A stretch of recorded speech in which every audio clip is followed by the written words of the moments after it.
इसलिए राज्य को लेकर अर्थात जमीन को लेकर, धन को लेकर, स्त्री को लेकर कोई मोह माया नहीं, कोई मोह माया नहीं।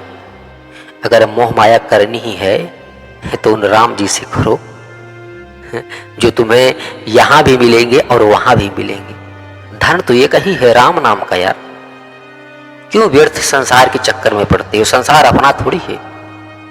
अगर तुम्हें ज्यादा अभिमान हो जाए ना तो शमशान के चक्कर लगा लिया करो एक बार, सारा मान निकल जाएगा, सारा मान और अभिमान बह जाएगा, कुछ बचेगा नहीं। वास्तव में घूमने के लायक यदि कोई स्थल है तो वो स्थल है शमशान घाट। वहां जरूर जाया करो। वहां जाओगे ना तो तुम्हारे अंदर मैंपन बैठा हुआ है, अभिमान और अहंकार बैठा हुआ है संसार की वस्तुओं को लेकर, एक पल में सब बह जाएगा, कुछ बचेगा नहीं। सच्चाई से भेंट हो जाएगी तुम्हारी। आना तो मुझे यही था, बस भटक गया था रास्ता।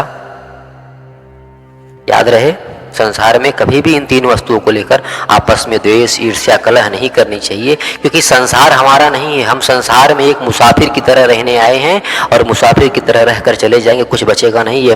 ये जो ये शरीर देख रहे हो, ये सिर्फ एक किराए का मकान है और सांस रूपी जो कीमत है, मोती है, सांस रूपी मोती देकर हम इसका किराया चुकता कर रहे हैं। जिस दिन ये सांस रूपी मोती खत्म, उस दिन। नमस्कार। संसार में अक्सर तीन बातों को लेकर ही लोग आपस में लड़ते हैं। वो तीन बातें हैं, एक जमीन, एक धन और एक नारी। इतिहास में इसके बहुत सारे एग्जाम्पल भरे पड़े हैं, किंतु संसार में तीन एग्जाम्पल ऐसे हैं जो जग जाहिर है, लगभग सभी जानते हैं। तो वही एग्जाम्पल मैं आपको देता हूं। आजकल के समाज में भी ऐसी बहुत घटनाएं घटित होती हैं जो उस एग्जाम्पल से मिली जुली होती हैं।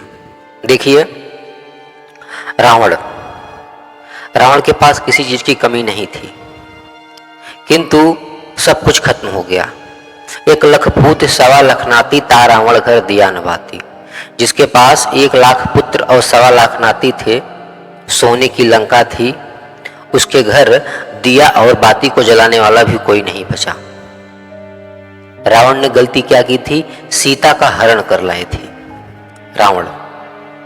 रावण के पास किसी चीज की कमी नहीं थी, ना तो पत्नियों की कमी थी उनके पास और ना ही किसी सुख की कमी थी। सोने की लंका थी रावण की, किंतु एक नारी के चक्कर में उन्होंने अपनी भरी पूरी सोने की लंका को जलाकर खाक कर दिया और कुल समेत समाप्त हो गए, सब कुछ खत्म हो गया। और दूसरी बात आती है कंस की। कंस ने राज्य के लिए अपने पिता को कारागार में डाल दिया ताकि हमें राज्य मिल जाए, क्योंकि पिता के रहते हैं उससे राज्य मिलता नहीं। इसलिए जबरदस्ती अपने पिता को कैद कर कारागार में डाल दिया और खुद राजा बन गया। परिणाम क्या हुआ? अंत में कृष्ण जी के हाथों मारा गया, फिर उनके पिता ही राजा बने। और तीसरी चीज,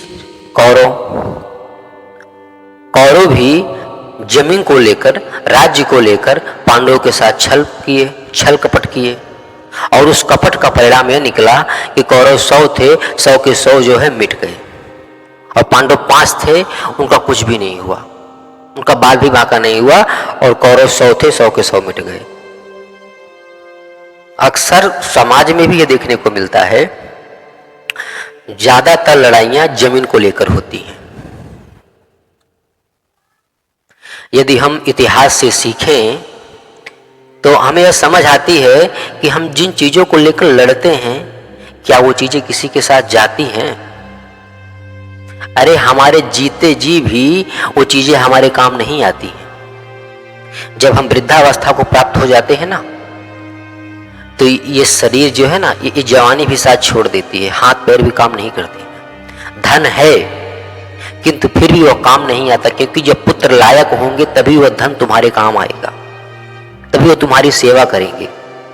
धन सिर्फ एक साधन है, कोई मानी बात नहीं है कि धन से सुख ही मिल जाए, कदापि नहीं मिल सकता।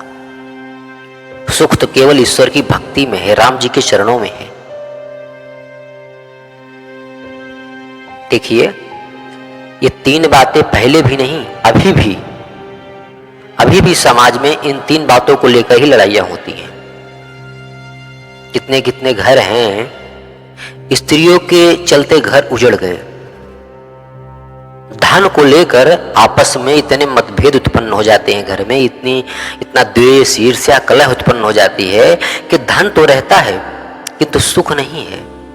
लोग जल रहे हैं अग्नि की भांति, द्वेष और ईर्ष्या रूपी अग्नि में। ये है हमारे समाज की व्यवस्था। देखिए, हमें मनुष्य तन मिला है, अगर हम चाहें ना तो हमसे बड़ा सुखी वो देवता भी नहीं हो सकते हैं। वो देवता भी तरसते हैं कि हमें भी मनुष्य जन्म मिले।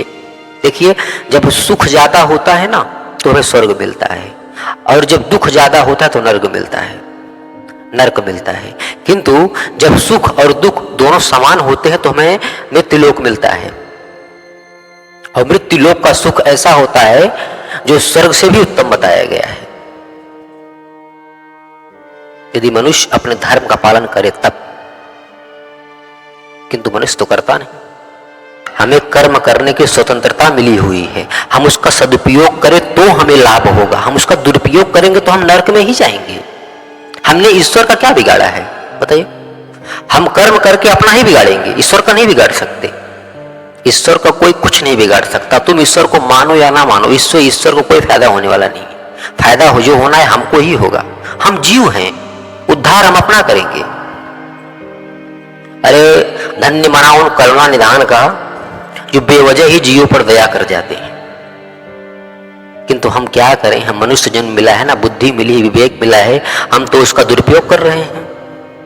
हम उसका दुरुपयोग करेंगे तो उससे जो हानि होगी वो हमारी ही होगी, उनकी नहीं होगी। धन को लेकर, जमीन को लेकर, स्त्री को लेकर जो हम अपने भाई, अपने समाज, अपने मित्र, अपने संबंधी के साथ जो हम दुर्व्यवहार करते हैं, उसका परिणाम हमें नरक में जाके भोगना पड़ता है। तो कितने तो यही भोग के जाते हैं, कुछ थोड़ा बहुत रहता है तो वहां जाके भोगते हैं। इसलिए महाभारत से हमें यह सीख लेनी चाहिए। कौरवों ने द्रौपदी का अपमान किया,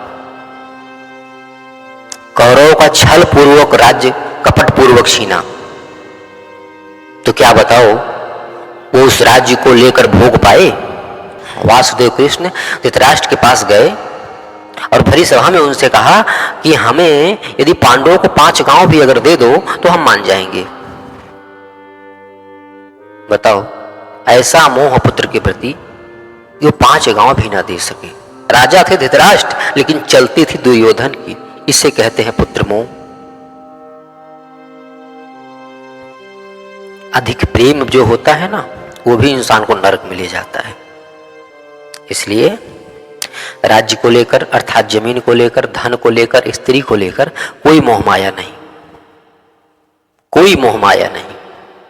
अगर मोहमाया करनी ही है तो उन राम जी से करो, जो तुम्हें यहां भी मिलेंगे और वहां भी मिलेंगे। धन तो एक ही है, राम नाम का। यार क्यों व्यर्थ संसार के चक्कर में पड़ते हो? संसार अपना थोड़ी है। अगर तुम्हें ज्यादा अभिमान हो जाए ना तो शमशान के चक्कर लगा लिया करो एक बार, सारा मान निकल जाएगा, सारा मान और अभिमान बह जाएगा, कुछ बचेगा नहीं। वास्तव में अगर वास्तव में घूमने के लायक यदि कोई स्थल है तो वो स्थल है शमशान घाट। वहां जरूर जाया करो। वहां जाओगे ना तो तुम्हारे अंदर मैंपन बैठा हुआ है, अभिमान और अहंकार बैठा हुआ है संसार की वस्तुओं को लेकर, एक पल में सब बह जाएगा, कुछ बचेगा नहीं। सच्चाई से भेंट हो जाएगी तुम्हारी। आना तो मुझे यही था, बस भटक गया था रास्ता। याद रहे, संसार में कभी भी इन 3 वस्तुओं को लेकर आपस में द्वेष, ईर्ष्या, कलह नहीं करनी चाहिए, क्योंकि संसार हमारा नहीं है। हम संसार में एक मुसाफिर की तरह रहने आए हैं और मुसाफिर की तरह रहकर चले जाएंगे, कुछ बचेगा नहीं। ये जो ये शरीर देख रहे हो, ये सिर्फ एक किराए का मकान है, और सांस रूपी जो कीमत है, मोती है, सांस रूपी मोती देकर हम इसका किराया चुकता कर रहे हैं। जिस दिन ये सांस रूपी मोती खत्म, उस दिन यमराज के दूत आएंगे और पांसों से बांध कर खींच के लेके चले जाएंगे। ठीक है, इसलिए ध्यान रहे। जय श्री कृष्ण।